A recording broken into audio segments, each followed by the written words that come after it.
السلام عليكم ورحمة الله وبركاته. كم جرتنا بلوان كيا نجاك أبدو جرتو الحمد لله.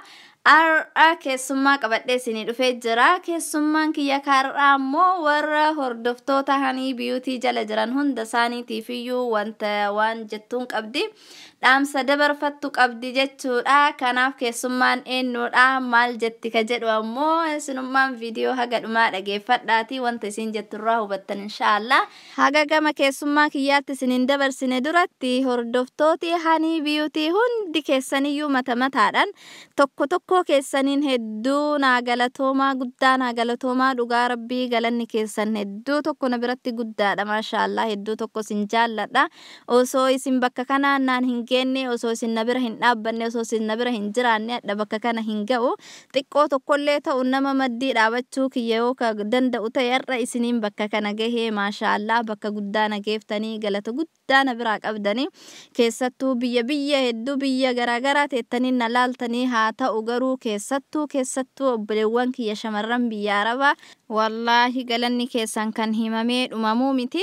akkanumaan nafaana tura inshaallah yoo rabbi jedhe haaluma kanaanii wal jaallataa wal jajjabeessaa xiqqaa kenna jaallataa lafaa ol guddisaa harka wal qabannee bakka guddaa tokko wajjin geenna jedhe abdii qaba inshaallah viidiyoo sanittiin dheeressu gamanumaan gara keessummaa kiyyaa sin dabarsaa anarraaf haga viidiyoo biraatiin walitti deebinutti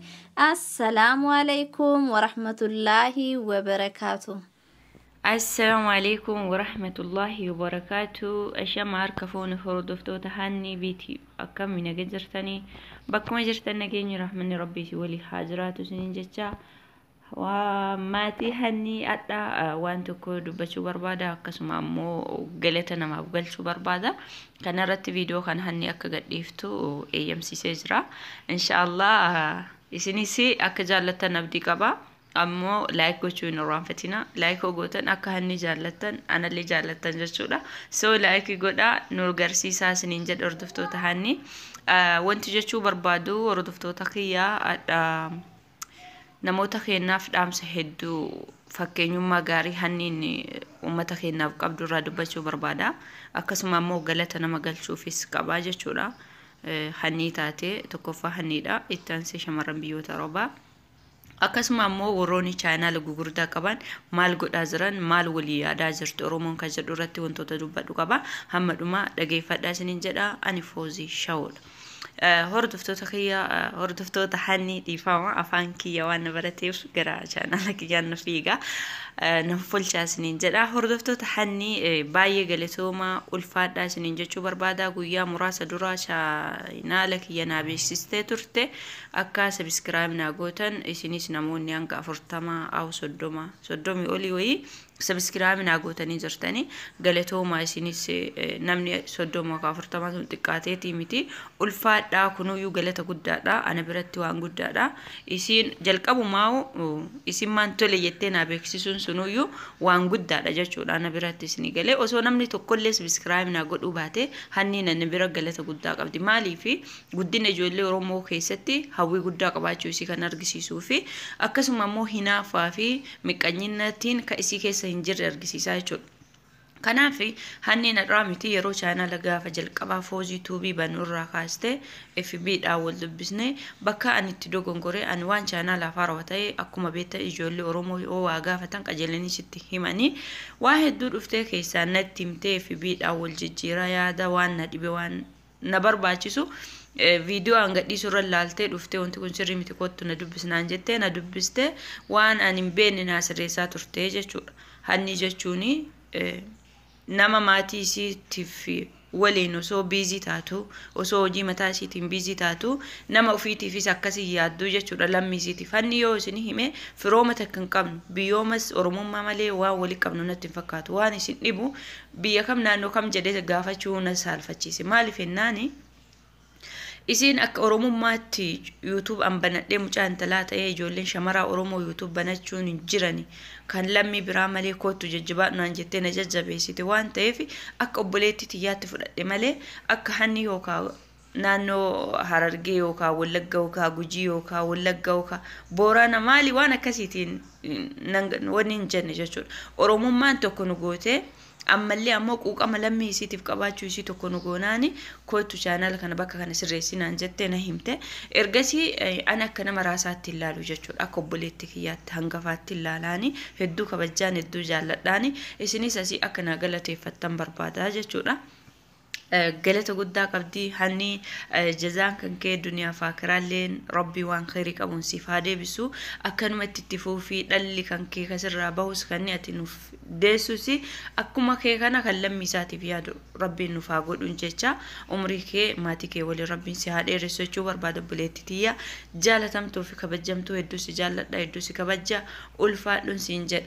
itti aansee galanni namni an galchuu fi barbaadu shamarran biyya arabaa osoo musliima kiristaana hin jedhin galata galchuu fi barbaada maaliif jennaan shamarran biyya arabaa chaayinaalota ijoollee oromoo hedduu ka guddisaa jiran isaanii ufii isaaniitii kaa chaayinaal yookaan yuutuubiin mallaqa galchuu wallaalanii iyyuu akka oromoon guddataa wantoota tokko tokko jala seenanii kan ni laag godhaniif kan ni viidiyoo irraa dhageeffata isaanumaa jechuudha fakkeenya warri yuutuubii isaanii hordoftoota 100 180 170 160 qabu kun hundi sababa shamarran biyya arabaati jechuudha. Shamarran biyya arabaa gahee guddaa qabdanii gahee guddaa qabna masjida ijaaruu keessatti rakkataa gargaaruu keessatti beelaa nyaachisuu keessatti akkasuma ammoo karaa toora intarneetii kanaanis lammii keenya guddisuu keessatti gahee guddaa qabna jechuudha. Kanaaf rabbiin umrii keessanis haa dheeressu yaada muraada keessa isiniif haa guutu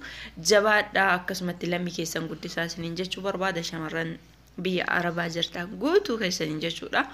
Itti aansee wanti an jechuu barbaadu yoo jiraate chaanaalli kiyya kun Foozii Tuubiin yeroo muraasaaf karrabee jira. Baatii takka boodanii sirraa inshallah isa Foozii Shawoo subscribe akka na gootan asumaan isin gaafadha namni isinitti tole Foozii Tuubiilee subscribe godha Foozii Shawoo subscribe godha yeroo muraasa booda hin banama waan ta'eef jechuudha. Inni biraa wanti an dubbachuu barbaadu ammoo gabaabumatti isinirraa gaggabaabsa.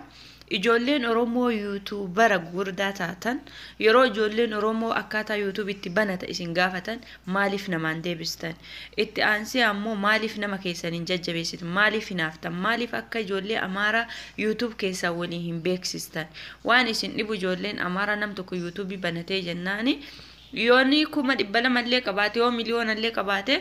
lammii isaa ta'uu qofaaf afaan Amaaraa dubbachuu qofaaf jechuudha Amaara ta'uu isaa qofaaf yoo afaan Amaara illee ta'in ati Amaara jettee afaan Amaaraa yoo beekte chaanaalii kee yoo suusii guddataa jechuudha. Baatii takka keessatti namni walii beeksisanii chaanaala isaanii bakka guddaa walii gaan jechuudha. Ijoollee Oromoo namootuma chaanaala gurguddaa qabu gaafa Foozii Tuubiin gunnarra karrabu gaafadhee nama naa deebisuu dideetu jira. Akkamiin karaa mallaqa ittiin argadhu sirreessa meenatti maa jedhee nama afaan takkatti qofa na jala deebisee na jala cadhisee jira maqaa isaanii kaasuun barbaanne malee osoo kaasuu barbaade nama hedduu jechuudha. Gaafa Foozii Tuubiin kun na jala ka tabalaasha'u sababa nama gaafadhu dhabeerraa sababa amala YouTube isaa hin beekne amala YouTube hin beekne irraa ani hundumaan caccabsee YouTube fayyadama malee namni an gaafadhee itti dhiyaadhee waa'ee YouTube ittiin banadheen jiru erga banadhee ka'ee wantoota irrattiidhaan wantoota na barbaachisu suurota akkamitti akka walii hidhu kan natti mee hannidha jechuudha. Hanni rabbiin galata isii jannataanis yaa deebisu. Kanaaf obboleeyyan kiyya fakkeenya guddaa hanni fudhachuu qabdanii warroonni 10,000 ol taatan guutuun 10,000 ol taatan guutuun waan ijoolleen keenya rakkatan ijoollee YouTube banachuu fedhii qaban dandeettii garagaraa qaban osoo isin jirtan akkamittiin rakkatanii waan beektanirraa YouTube irra gabbaha barsiisaa diraamaa hojjechuu qofaa miti prank hojjechuu qofaa miti akkuma ati mallaqa argatte sunillee mallaqa argatu osoo hojii qabu lammiin kee osoo harkaan waa hojjechuu beeku akkamii harkaan manatti hafee viidiyoo namaa qofa laalaa ta'a. Viidiyoo keellee si ilaala rakkoon qabu yaa Oromooti walii hin haafina fakkeenya hanni fudhadhaa isiniin jedha warroota dhiiraa keessaa kanuma taansee namni an dinqisiifachuu barbaadu dhiifama qofaan naqabee jira namni an dinqisiifachuu barbaadu chaanaalota Oromoo keessaa tokkoffaan hanni bitiidha lammaffaan kiyyaatiyyaadha sadaffaan ammoo laangannoo tuubiidha jechuudha. Kana achi Oromoon kun waan nama tuffatu isinii galee guutuu isii nama tuffatti. Kana fakkaataa haala kanaa waliin tuffatinaa waliif sirreessaa waliif laalaa chaanaalota ijoollee waan beeknee guddisaa isiniin jedha hordoftoota hanni tuubii viidiyoo kanaan gadhumaa dhageeffattan like share gootanii akka jettan abdii qaba.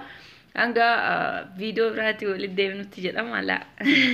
asirra viidiyoo biraatiin hin deebanatti hin fakkaanne inshallah yoo deebi'e yookaan immoo anfoozii shawoodha bakka jirtan nageenyu rahmanni rabbii si walii haa jiraatu umrii dheeradha hanni laayikii itti roobsaa jabeessaanii nu guddisaanii isiniin jedha nagaa hannaa jiraadha baay baay waan dhageeffattaniif